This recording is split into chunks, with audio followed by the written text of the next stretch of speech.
It could have been the weapon that changed the course of the war, but it appeared when there were no ships, no time, and no hope left. An aircraft that not even its own fleet knew about. A machine too perfect to survive. Its pilots took off knowing they wouldn't return, and their enemies studied it with undisguised admiration. Why did the Meteor, Japan's best carrier bomber, fail to take off in time? Why did the Empire create a masterpiece at the very moment when everything was already burning? The answers lie in this story, and the closer to the end, the more terrifying the truth. December 1941. The Pacific Ocean erupts in flames. Lightning bolts seem to pour from the sky as Japanese carrier-borne aircraft strike, streamlined, unerring, fast. The world sees for the first time a power no one expected from the island empire. Pearl Harbor becomes a symbol not only of destruction, but of the triumph of Japanese engineering. Those watching from the ground see more than just an attack. It's a demonstration of a new era of warfare, where the fate of fleets is decided not by artillery, but by wings. The Japanese Zeros become legendary. They are swift, maneuverable, and lethally accurate. Imperial pilots feel like celestial samurai, and the whole world seems to have paused before their might. But 3 years later, everything will be overturned. By then, the sky already belongs to the Americans, where light, elegant Japanese fighters once dominated, massive armored Allied machines now rule. The Zeros lose their advantage, and what seemed invincible yesterday becomes prey today. The clash of the old and the new is a battle of epochs. Japanese technology, once admired for its balance and grace, proves too fragile in a world where power, armor, and technology win. The Empire, accustomed to lightning strikes, is now forced to defend. Yet, the Japanese are not about to surrender. Somewhere deep within the military bureaus, amidst the smell of metal and hot oil, engineers sit down at the drawing boards again. They need to create not just an airplane, but a symbol of revival, a machine that will return the sky to the flag of the rising sun. They understand that there is only one way to win, by cheating the very nature of time, to do what their opponents have not yet grasped. They are searching for a new image of war, heavy, fast, flexible. In their imagination, a silhouette is born, capable of changing the outcome of battles. In early 1941, when Japanese aviation was still basking in the glow of victories, something that could become its future was already germinating within the engineering walls of the Aichi company. Amidst the blueprints, calculations, and the smell of kerosene, an idea, which at first glance seemed insane, was circulating, to create an aircraft capable of performing all the fleet's tasks at once. Not just dive bombing, not just carrying a torpedo, but becoming a single weapon of the sky, fast, heavy, and long range. Thus, the project was born, soon to be named Ryusei, Falling Star. But for those who created it, it would become the Meteor, a symbol of light cutting through the darkness of defeat. Nakamura Azaki was appointed chief engineer, a man whose hands remembered metal and whose mind held ideas for an aircraft that could change everything. He had seen how the Zeros won in the first months of the war, and how quickly those victories turned into illusion. America was learning swiftly. Its planes were getting faster, their armor tougher, their pilots colder. Azaki understood that the era of light machines was ending. To regain supremacy, Japan needed a different kind of weapon, not just sharp, but versatile. On the drafting sheets, he drew a silhouette unlike any previous Japanese aircraft. A wide fuselage, powerful wing consoles, and ample space for the crew and armament. The Meteor was intended to carry a heavy torpedo beneath its belly, dive with the precision of a bomber, and yet fly at speeds previously only possible for fighters. He dreamt of combining three essences in one airframe: reconnaissance, strike, and hunter. The military was skeptical of his enthusiasm.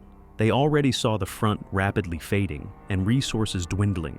The Imperial fleet was losing ships, fuel, and experienced pilots. But even in despair, the Japanese knew how to believe. And when Azaki showed the blueprint with the elegant mid-wing design and the folding wing mechanism, the naval staff approved the project. The machine was assigned the number B7A and the official designation New Generation Universal Carrier Attack Aircraft. Long nights began in the design bureau. People worked under dim lamps against a backdrop of alarming news from the front. Every bolt, Every panel was created not only from metal, but from the belief that the Empire was still capable of a miracle. Aichi knew this aircraft was not just a project, but a challenge to time. While others were desperately patching up old models, he was creating a future where speed, firepower, and flexibility in combat decided everything. His engineers called the Ryusei the Dragon of Steel, a machine that, like the legendary creature, was meant to soar above the sea and strike from the heavens, flipping the course of battle with one flap of its wings. But time was passing. America was already building new aircraft carriers. The Allies were closing in on the islands, and in Japan, amidst the ruins of factories and the shortage of aluminum, a hope contained within one aircraft was growing. It had to be the thing that would change the outcome of the war, if only it could take off in time. When the blueprints turned into the first aluminum frames, it became clear. The Meteor would not be an ordinary aircraft. It was born not of dogma, but of desperate courage. In a world where every rivet cost like a bullet, the Aichi engineers went against all rules. They understood that if they followed the usual patterns, Japan simply wouldn't make it in time. So, Aichi decided to do what none of his colleagues had done. Instead of the usual low wing, he chose a mid-wing design, a rare decision for carrier-borne machines. It allowed for improved stability during diving, and placed the powerful engine at the center of gravity, maintaining balance even during sharp maneuvers. No Japanese aircraft before it had such proportions. A long fuselage, folding wings, and an internal bay for the torpedo. All of this required new calculations, new mechanisms, and new assembly technologies. Hundreds of times engineers argued, redesigned mock-ups, and tested on rigs. Every day brought new problems: shortage of materials, lack of skilled workers, nearby bombings. But the people in the Bureau did not give up. They called themselves the artisans of the last miracle. The engine became a separate headache. The Nakajima Homare, an 18-cylinder radial engine promising incredible power, turned out to be as capricious as a living thing. It overheated, vibrated, and required rare alloys, but without it, the Meteor could not be born. Engineers returned to the blueprints again and again, resoldering fuel lines and readjusting the cooling system. Every successful test was perceived as a small victory, every breakdown as a personal defeat. Meanwhile, the front was rolling toward the abyss. America was seizing islands, the fleet was losing ships and fuel depots. Production capacity was shrinking, steel was replacing aluminum, and pilots were leaving for the front, never to see their planes. Yet, the Aichi Design Bureau kept working. People slept right next to the machines, writing reports to the sound of sirens. No one spoke of defeat, only of deadlines. Aichi felt time turning into an enemy with each passing day. The war, which had once spurred invention, was now devouring its own creators. His Meteor already existed in blueprints, in parts, in imagination. But the sky demanded not an idea, but a machine ready to fly. And if it didn't appear now, others would occupy the sky. Every delay of the prototype felt like a blow to the nation's pride. But Aichi continued because he believed. Even if this aircraft was born in the Empire's last days, it would still become its symbol, not a weapon for victory, but proof that Japanese engineering thought was capable of challenging time. And that challenge was already sounding in the roar of the first finished Meteor's engines, which was about to lift off the runway. When the first Meteor was finally rolled out of the hangar, even hardened military personnel fell silent for a moment. Before them stood a machine in which power and grace seemed to unite. Its lines were sleek, its wings seemed carved from the wind, and its fuselage exuded power. This aircraft was unlike any other Japanese plane. It looked not like a continuation of tradition, but like a step into a future that the Empire might not live to see. Inside, the Nakajima Homare 18-cylinder engine roared, created with the same fanaticism with which ancient masters forged swords. Its power reached once 800 horsepower, a colossal figure for a carrier-borne aircraft. In tests, the Meteor accelerated to almost 600 km/h, while maintaining maneuverability unattainable by heavy machines. It climbed above the clouds, evaded attacks, and dive-bombed with the precision of a bird of prey. Its range exceeded 3,000 kilometers, This meant it could hit targets far behind the front lines, returning when the enemy already considered itself safe. The design allowed it to carry either a heavy torpedo or up to a ton of bombs, and the armament included synchronized 20mm cannons and a defensive machine gun. It could operate as a torpedo bomber, a dive bomber, and a reconnaissance aircraft. It wasn't an airplane, it was a flying arsenal, the embodiment of the dream of a universal fighter. Engineers admired it as if it were a work of art. Every rivet, every rounded panel reflected the persistence of those who did not surrender, even when the world around them was collapsing. The Meteor became a symbol of Japan's continued ability to create perfection. It didn't just fly, it embodied the pride of a nation that refused to believe in defeat. But there was bitter irony in this beauty. The machine that was supposed to fly from the decks of aircraft carriers no longer had a deck from which to launch. Naval air groups were losing their bases one after another. Factories were evacuated, ships were sinking, and fuel was being rationed among desperate missions where there was no room for new experiments. While the Meteor was preparing for mass production, the sky over the Pacific was already filled with American Hellcats and Corsairs. They were simpler, cruder, but mass-produced. Against them, even the most perfect aircraft had no chance if it wasn't backed by a powerful industry. Ozaki and his team knew this.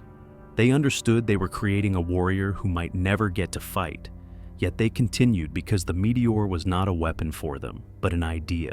Proof that the spirit of engineering does not die with the Empire. It was a mechanical samurai, born too late to save its country, but perfect enough to remain in memory as its last legend.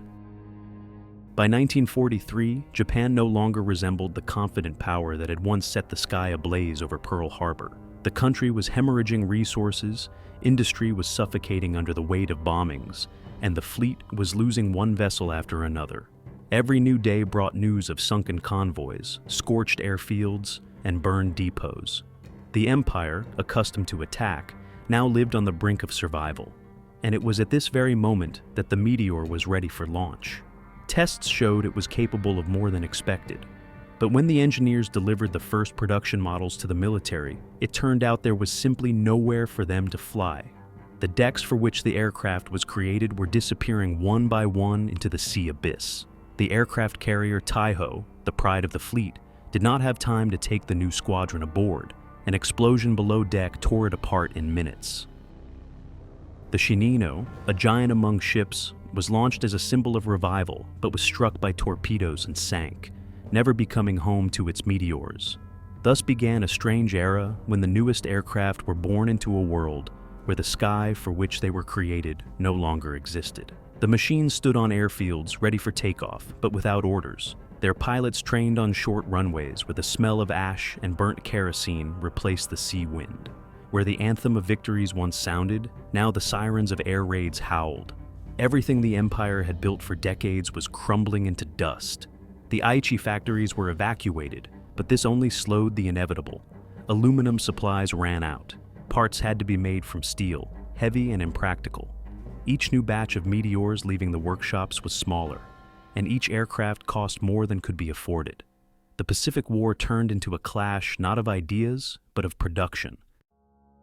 America churned out hundreds of planes, filling the horizon with them, while Japan released dozens, hoping that at least one of them would change the outcome.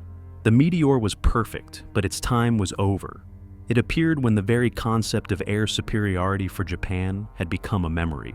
Yet, pilots looked at it with the same reverence with which ancient samurai looked at their swords. Even if the battlefield is burned, honor demands to take to the air. They knew there might be nowhere to return, but they still prepared the machines for takeoff. Thus, the Meteor became a symbol not of offense, but of the last breath. Not a weapon of victory, but an image of resilience on the edge of the abyss. While black columns of smoke rose above the sea, the rare flashes of its silver wings still glistened in the sky. They flew into a world where the sky had long turned to ashes, but even there, they continued to shine like meteors flying through the night, too late to save the dawn, but brightly enough to remember it. When the last surviving Meteors left the factory hangars, traces of hasty assembly were still visible on their fuselages, fingerprints of engineers who worked through the nights under the siren's wail. These aircraft were no longer destined for aircraft carriers. there was simply nowhere to base them. Now they stood on the coastal airfields of Honshu and Kyushu, where the smell of smoke, not the sea wind, blew into the pilots' faces, and the sounds of approaching enemy squadrons could be heard in the distance. Every flight was like a farewell. The pilots knew there was no return. They took off from overloaded runways, sometimes under fire, with fuel calculated only for one strike. Their missions were no longer called combat operations. They were acts of faith, attempts to prove that the spirit of the Empire was still alive. There was silence in the cockpits, broken only by the steady hum of the Homar engine, which sounded like a heart beating against destiny. Lieutenant Nakajima, a young pilot who had only managed a few dozen hours on the new machine, was the first to go into battle. His Meteor lifted from the runway, as if breaking free from the Earth's captivity. He piloted the aircraft towards the American landing force off the coast of Okinawa. Radar detected him long before the target, but he still went straight, descending into the clouds until he saw the gray hulls of the ships. The last thing observers on the shore managed to notice was a flash on the horizon. No one knew if he had hit the target, but the name Nakajima was long whispered in the barracks as a symbol of being able to take off even when the fall is inevitable. One by one, the meteors disappeared into the sky. Their attacks seemed insane.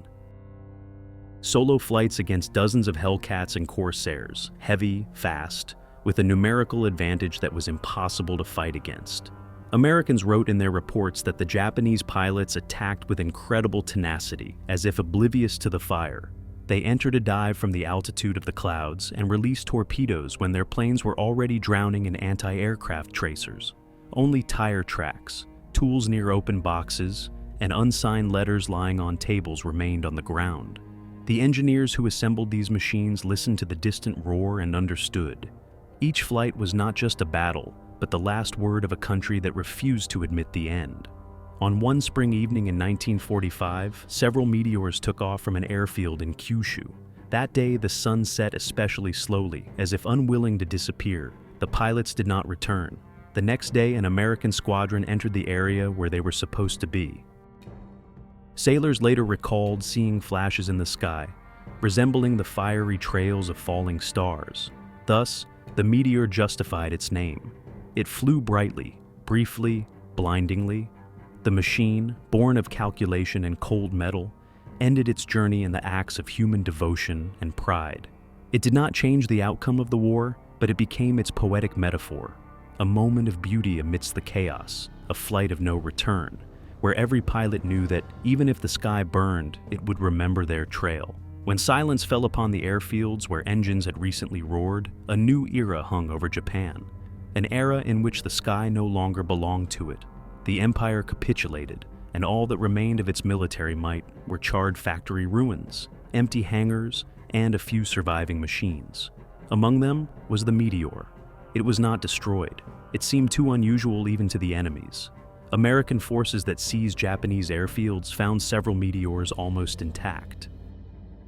One of them was sent to the States to an airbase for testing. There, engineers, accustomed to considering Japanese aviation backward and easy prey, saw it for the first time. But this aircraft shattered all stereotypes. Its shapes were precise to the millimeter. The aerodynamics were elegant. The layout of the B7A, which the Americans nicknamed the Grace, immediately sparked the interest of specialists. Test flights were conducted carefully. Pilots noted, the control was soft, responsive, and the aircraft was stable even at high speeds. The wing's aerodynamics impressed with their balance. It could dive, execute turns, and maintain control where most heavy machines lost stability. The wing folding mechanism and the internal torpedo mounting evoked admiration for their ingenuity. One American report began with the words, "If this aircraft had appeared 2 years earlier, it would have been a serious problem." Engineers studied the design in detail: metal, fasteners, cooling system, and armament placement. They noted that the Japanese managed to combine power and maneuverability, something that even some American models had not achieved. It was not just a weapon, but an engineering masterpiece, born in despair and perfected. Thus, the irony of history was fully manifested. Those who had recently shot down meteors over the sea were now examining them with admiration and respect. Defeat turned into recognition. The enemy became a student, But for the Japanese, this acknowledgement was bitter. Their engineers, left without work and future, knew their creation had finally been appreciated, but too late. The machine created to defend the homeland became an exhibit in a foreign museum. It was disassembled, measured, documented, and sent to the National Air and Space Museum, where it took its place among the victors, not as a trophy, but as a testament to the talent of its creators.